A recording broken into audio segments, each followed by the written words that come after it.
Hello friends, today I show you how to fix Play Store installing problem.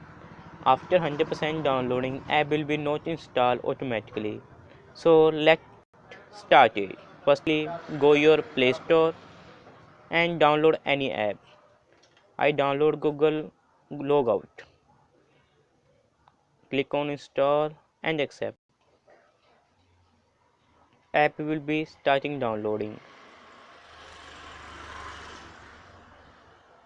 You see that after 100% app will be not installed automatically. Then you want to another app download app. Next app not start to downloading is pending. So you want to start installing, go your phone settings, click on apps and next click on Google Play Store and stop, pause, stop and back to your home and reopen your Play Store.